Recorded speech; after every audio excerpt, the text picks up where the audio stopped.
What's up, everybody? Welcome back to ZTV. What we do is Z-Way, and that's my way. Today we have a very special guest, Miss Esther. She's a lady at this establishment. It's a Cajun Cafe. They have soul food here as well, which Cajun food is dealing with crawfish, shrimp, and different type of foods and from Louisiana-based food. So we just want to say hello and just take the time and say how you doing today. How you doing? I'm doing great. Oh, that's real good. That's real good. You're looking good. Thank you. Thank you. We appreciate you for coming into ZTV. We just want to go ahead and just let everyone know about your background and how did you get started in the food industry. Well, I got started in the food industry. Well, actually, I worked for CenterPoint Energy 25 years. Wow. I was a single parent at the time with 5 girls and 1 boy. And what I did was I took my 401k in my retirement and I took that and then I opened up my restaurant. It was like $100,000. I worked, like I say, 25 years there, and I saved like $50 a month every 2 weeks out of my paycheck. Wow. And you know how they match your percentage. So and it was a little good percentage to me. And being a single parent at that time, I took the money and then I opened my business up, and it took like 3 years for me to run out that money, but it was a struggle. If they say tell you it takes 5 years, it does take 5 years to see your money come back, and it did. It was a struggle for me. I can't say that. Working in the kitchen with just me and my brother and my sister, we worked in the kitchen. I started off with 4 people in the kitchen. Wow. Yes. So you really had a dream and a vision of you taking a chance, because a lot of people don't mess with their 401k money. So you took a chance on yourself. So you believe that you had enough skills and stuff to where you can start your own restaurant. Where did that come from? Actually, it came from my mother. My mother used to cook for the Catholic priest of the church, and she was my mother and my father had 11 children. My mother was out of Lake Charles, Louisiana, and my father was out of Opelousas. And my mother cooked many years for the priest. My father worked for the city of Houston. Okay. But anyway, Mom, she was always the cook in the family, the mother that would, take care of the kids at home. Dad would work 2 jobs. The boys would go, work with the dad to cut the yard at the church and things like that after he got off from work in CenterPoint. But Mom was a great cook. She was more cook like, the Southern and the Cajun style. So that's where I got the ESTERS Cajun Café and Soul Food name. I put that together. But anyway, I feel like that when I started doing catering at CenterPoint Energy, start cooking and, bringing dish to work and things like that, and I knew I had a hidden talent. I was like, what, I got this talent. And he kept pushing me towards that talent, but it was a hidden talent because I would never cook at home hardly sometimes. Mom would always, cook for the family and things. Bring the kids by, baby, you working and things like that. I'll make sure, you get to work on time and things like that. But then when I stepped out on faith and took my money, and I was like, Lord, I'm going to go ahead and do this because you keep putting it on my mind to do it. Yes, and it was that hidden talent that I had. So I took a mixture of my mother's food and some recipes that I created myself too as well. They would call my mom, Big Mama. Her name was Big Mama, like I said, she had like 30-some grandkids and things like that, but that's where the talent came from Big Mama. Yes.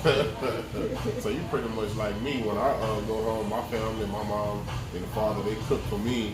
It was like a hidden talent for myself as well. I just feel like I'm tasting good food, so I know what good food tastes like, but I never really stepped out and tried to go on my own. But when I do, I really like to cook.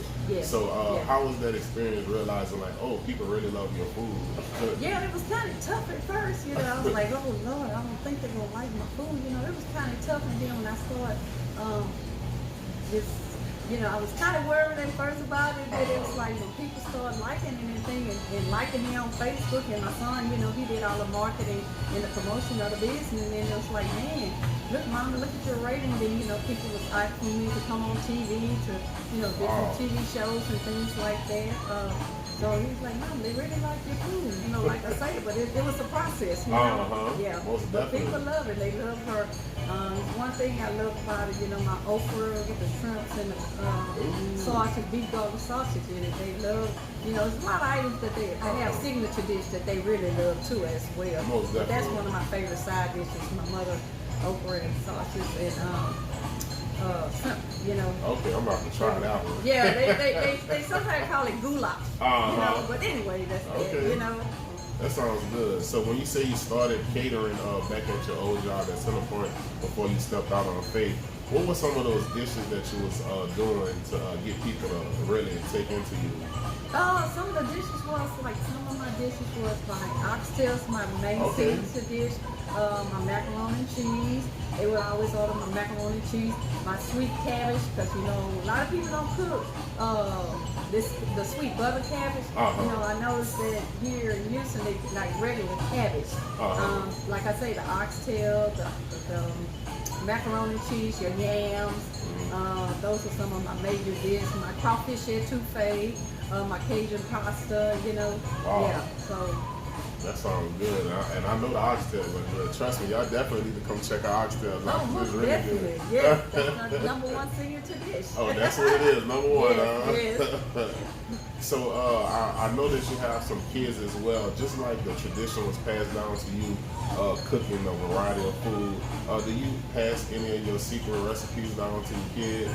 Oh yes, most definitely. My son is, you know, like he works in the restaurant here.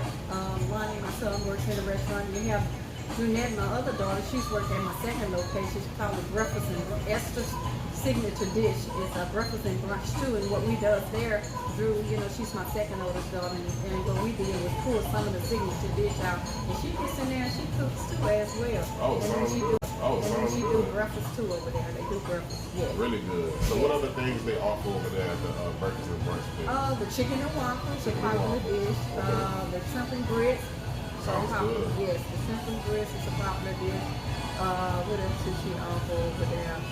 The pepper steak burger, she does those. The burger. The boudin balls, she does those. Wow.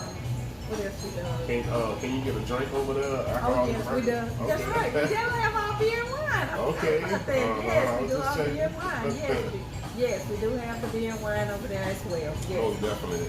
You know, they have a lot of things going on with the pandemic right now. Hopefully this clears up and we get everybody's businesses running back 100%. Yes. So we definitely wish her well with that business. Yes. So another thing I want to talk to you, you know, like me, you know, right now with my ZTV, a lot of the things that I'm doing, I'm just stepping out on faith right now. You know, I have a lot of things going on in my life, but this thing that I'm doing is just, I'm taking it all on myself to put it on my shoulder, just to step out there and do something different and start my own business as well. What are some hurdles that you had on your rise to success that you had to overcome just being your own business owner? Being in my own business, what hurdles? Yes, like what were some obstacles in that first 5 years? You know how it said it took you 5 years to make your money. What were some hurdles that you overcame just, you know, working from Centerpoint for so many years and just stepping out on your own? What were some things that you found that was different working from somebody or working on your own? Well, it's kind of tough with working on your own, you know, because I'm a person that I have a lot I have passion for my business.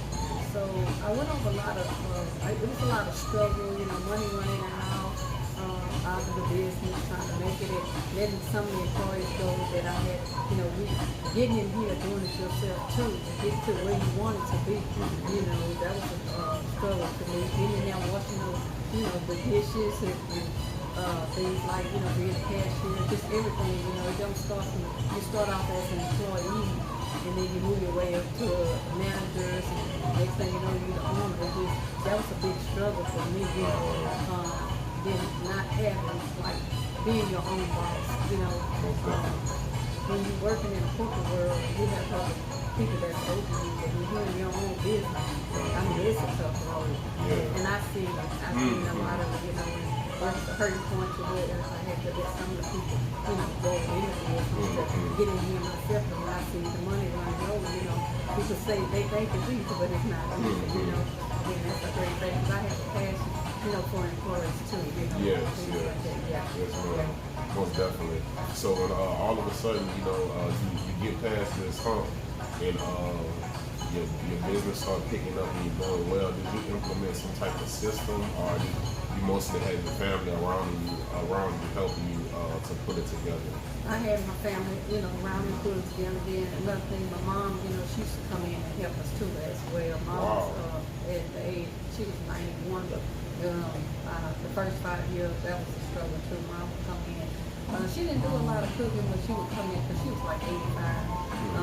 My first 5 years, my mom passed, you know, that was another, you know, struggle for me too as well. Just seeing your mother coming in and watching you trying to help you know, at that age, you know, just doing the little things, you know, for you, you know.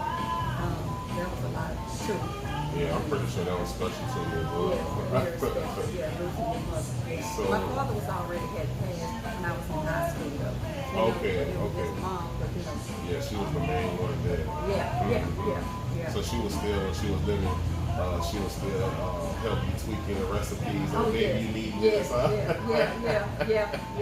mom. Yeah, that was mom. You know, most definitely. Yeah. So if you have an idea to try to make any new dishes now, so if you want to come up with a dish, you just step out on your own before you think about putting some out there. Or you maybe use your kids as a tool to be like, hey, y'all try this before we put it on the front line. Actually, my son, he's the one. My son Lonnie, he came up with the honey smoked chicken. Okay. And it's a big seller, the honey smoked chicken. And my other daughter, she's not in the restaurant working with us. She's a beautician, but actually she came in with the chicken spaghetti. And, you know, they'll come to me and Mom, let's try this here. And with the new dishes, they do come in and help make some changes in the business too. Okay. You know? So as we're going through the new, I'll say new location soon. Okay. There's gonna be a lot of new dishes. Oh wow, Yes. sounds good. Yes. Y'all look out for the new location. Miss Esther's coming up. You're moving around, so that's good. I want you to go ahead and explain to ZTV about this picture right here. So how is this going to get recognized by the city and just everybody around in the community knowing how good your food is? With big ones? Actually. It's all about the food. What's in the food, you know? That's how I got voted in. The taste is in the food. Okay, that sounds good. That's real good. Yes, and then, you know, I want to thank the community as well. They're big support. You know, the Independent Heights, they've been a great support to the business too as well. But, yes. That's great. I just want to let you know that's a beautiful picture, and we appreciate your hard work here at ZTV. So, you know, for a person that haven't experienced your food and they want to come after seeing this, what are some recommendations besides the oxtail? Because I know I'm going to recommend oxtails. What are some other dishes they can look out for? Like they can look out for that Cajun pepper steak. We have the Cajun pepper steak. We have the smothered pork chop. Okay. We have our honey dip fried chicken. We have fried chicken, fried fish. Okay. Yes, the chicken spaghetti. We have our gumbo, our crawfish etouffee. Oh man. Cajun pasta. Oh yeah. Yams, cabbage, green beans, corn. You have it all, huh? Yes, just the love here. Yeah, we definitely gonna come back. Hey, you know, we enjoyed talking to Miss Esther. She's a hardworking woman. She built her foundation from the ground up and mostly through family. And that's one thing that we really focus on. And you know, she's a dedicated, hardworking black woman. We just want to let her know that we appreciate her and that we love her and that we appreciate your time too for spending, taking a chance on ZTV to come through in your establishment and talk to you about your family and your history. We love you and we appreciate you. Thank you. Come on, give me that sign. All right, yeah, we over here. She know everybody in Z Nation. She support ZTV and Z Nation too, and she doing the Z way, right?